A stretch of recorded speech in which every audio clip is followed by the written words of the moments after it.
Alrighty, hi everyone. So today you are joining me in my kitchen. Over the last couple weeks, I've been doing a ton of cooking because there's not much to do. And one of the things that I've been doing is baking bread.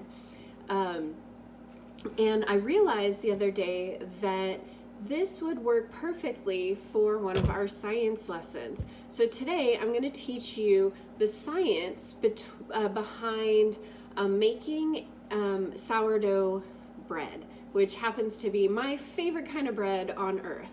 So the first thing we're going to do, the first thing you need is, the only thing you need for this is flour and water, and then a bowl and a jar to store it in, and something to stir with, and then a towel or cheesecloth or something to cover it. But to make the bread, or to make the starter, all you need is flour and water. It's pretty simple. So let's get started. Let's make the bread, and then I will go ahead and teach you what is happening to create this yummy sourdough bread. So the first thing you need for your bread or your starter is flour. And I mean, you want to measure, you want to weigh things out with a scale if you have it, but if you don't, that's fine. And we're just going to do this, keep it really simple, because I don't want you to be overwhelmed with this at all. It's really quite an easy process. So what you need then, if you could see that, is 3/4 of a cup plus 2 tablespoons of flour, and then 1/2 cup of water. So I'm gonna go ahead and measure out my flour right now. And I have this gigantic 25-pound bag of flour that I've been baking out of. So I'm using a 1/4 cup measuring cup, and I need 3/4 of a cup of flour. So how many 1/4 cups do I need then? It's a little math problem for you. 1, that's 1/4, that's 2 2/4, and then 3/4. So the answer is 3. I need 3 1/4 cups. And then I have my tablespoons. So I'm going to do 2 tablespoons of flour. And normally with baking, you want to be a little bit more precise, which is why, they recommend weighing everything. But, the sourdough is pretty easy to make, and it's really hard to screw up. So I don't think we need to be that detailed with this. The other thing you need is 1/2 cup of water. So I'm just going to pour that into my sourdough, and I'm going to stir it with a rubber spatula, or the other thing I like to stir with is a chopstick. And the reason why I like to use a chopstick is because there's less surface area of the spoon to overwork the gluten that way. Okay, so I'm not going to stir very much. I'm just stirring enough until it's mixed. Let's see. You can see that. There you go. So it's just, it looks a little dry still, and that's okay. We are then going to cover this with, I'll just use a towel for now, or cheesecloth is better if you have it, but a towel is fine. And then I'm just going to cover this and stick it someplace warmish in your house, like above your microwave, or just on a counter. I've actually been keeping mine in the living room because it's warmer in there than it is in my kitchen. So I mixed my starter, and now I'm going to put that to the side, and then we're going to get into the science behind this. And I'm going to show you a starter that I've already made, and I'm gonna feed it, and we're gonna talk more about it, okay? So this is my starter that I made a few days ago. Actually, this is day 7, I think, for this bad boy now. Okay, so what's really important with your sourdough, this is the one we just made, the starter. What you need to do is you're going to feed this every day. So what's happening here, what we're doing is we're actually creating a yeast environment for this flour to grow, because bread needs yeast in order to rise. Now normally you go to the store and you buy one of these packages of yeast, and you can make your bread, pizza dough, whatever, using this, and that works too. But what we're doing is we're actually collecting all of the yeast and bacteria that lives in the air naturally. Okay, so the way sourdough works is we watered our flour, so we created a moist environment for our bacteria to attract to our flour. Okay, there's also bacteria on your hands. I washed my hands before I started this, and so handling your dough will then allow more of those bacteria to get started onto your dough. Okay, as the bacteria attract to our dough, they're converting the sugar that naturally lives in the flour into food.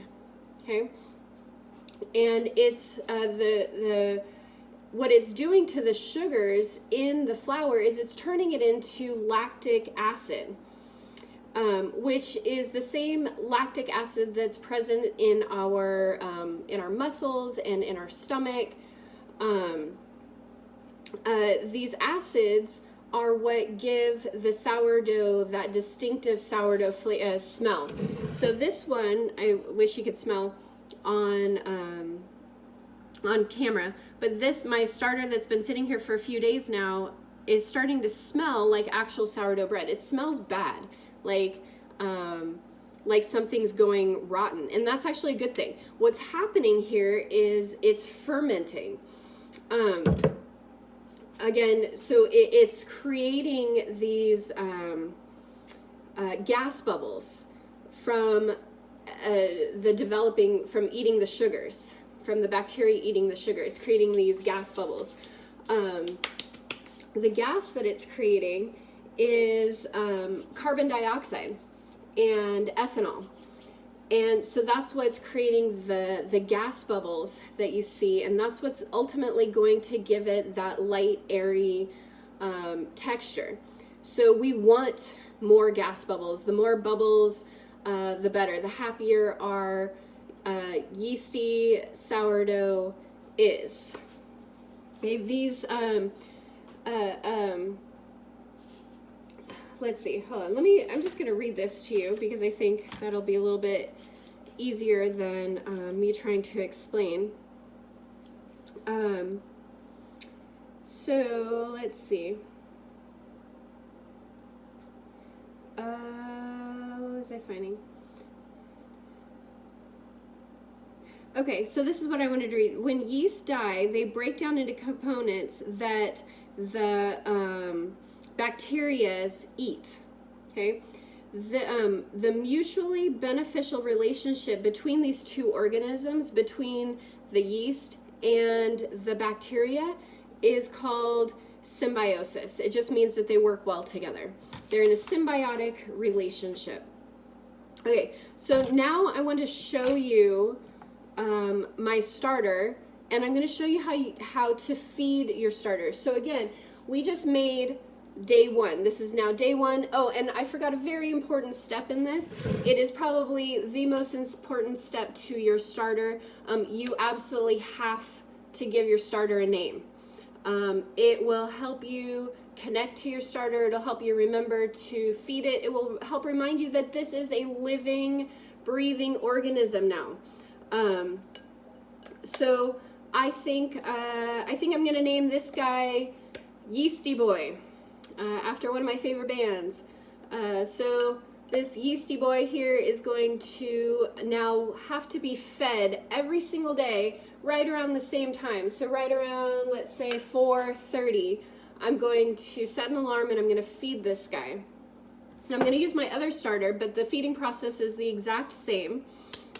So for the first, let's say 4 days, 4 or 5 days of this, you're not going to reduce this at all. All you're going to do is you're going to, at 4:30, you're going to add another 3/4 of a tablespoon plus 3/4 of a cup plus 2 tablespoons of flour and a 1/2 cup of water directly to this. You're going to stir it and you're going to cover it and just let it sit again. So you're going to do that for 4 to 5 days where you're just adding. Okay. Then on day 5, you can start reducing it, because you don't want to just keep adding to the same amount. Because as you see, this, I started with just the same amount, and I've actually already reduced this twice, and my jar is full, because what's happening is that yeast is causing the flour to grow. It's rising. It's those gas bubbles are making it get bigger. That's exactly what we want to see happen. So, excuse me. When you start reducing your sourdough, what happens is this guy gets so big, he is so hungry, he needs more than what we've been giving him the first couple days in order to survive. So we are going, rather than continuing to give it a lot of flour and a lot of water, and make this thing take over my house eventually, we reduce it. And after day 5, when you go back to feed your starter, you're going to use equal amounts of flour, water, and starter. So I'm going to use my scale, and I'm going to use 100 grams of starter, 100 grams of water, and 100 grams of flour. Now, if you don't have a scale, then I would do, let's see, it would be, I would continue with this same amount, but make sure that you're reducing your starter to, let's say, 3/4 of a cup or a 1/2 cup to start with before you're adding. So I'm going to then, and I want you to see how liquidy this is. Okay, so this, again, all of this is the 3/4 of a cup of flour and plus 2 tablespoons, and then the water. That was way too much. So I'm only going to save 100 grams of this, and I'll show you how much I have left. So even that's 200 grams. 100 grams is not very much. It's got to be, I would say, maybe a 1/2 cup. Maybe even less. I'll have to, if you guys could tell me the conversions on that, that would be an awesome math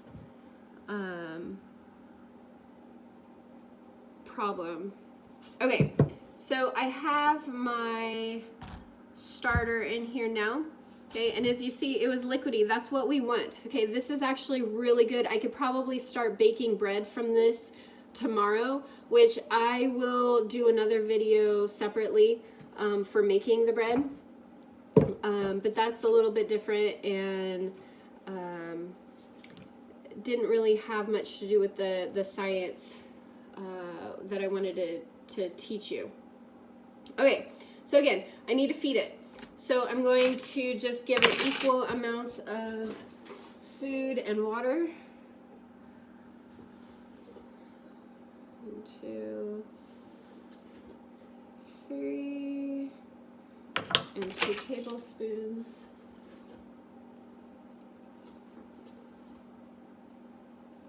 And then water. It's half a cup of water.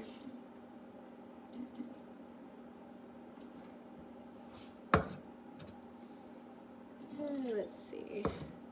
All right, that's good. And again, I'm just gonna mix this. Now, with all of this leftover that I have here, you can either throw it away, which is what most people do, or you can set that aside and use it to make things like crackers or tortillas, or pancakes. I made sourdough pancakes yesterday, and I made sourdough tortillas last night for dinner. You could really cook any kind of bread product in your house with this. And I would love to see all of your creations. You're not, with the starter that we made today, you're not going to be able to make anything with it for at least 5 days. Okay, so you want it to, it's going to be bubbly, it's going to start to smell, and it's going to maybe even get a little brown or crusty. All of that's fine. Okay, you can store your starter in the bowl. You can keep it in the bowl. You can move it to a jar. The jars are nice for storage, but can be messy for feeding and feeding. So the bowls are kind of nice for the feeding, and then once you get to the point where you're done feeding daily, then you can move it to a jar.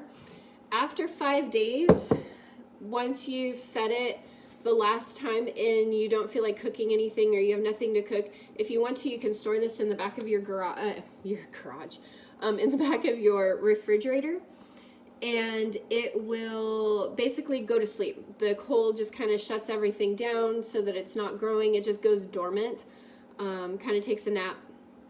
And then if you decide, in a month you want to cook some bread, you just pull it back out, feed it for 2 days, and you're good to go. So again, the science behind bread is really cool. We're taking the bacteria that already exists in the atmosphere. Now, bacteria, I know a lot of you are like, ew, bacteria is gross.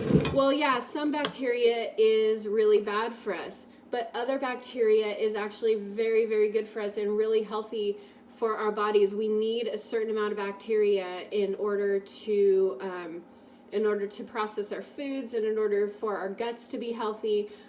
So these bacteria that we're introducing this way, where we're collecting the good bacteria, and then it's feeding off of the sugar that is in the flour to then create these gas bubbles that are fermenting the flour and creating that good bacteria that will help our guts and our insides be nice and healthy and happy.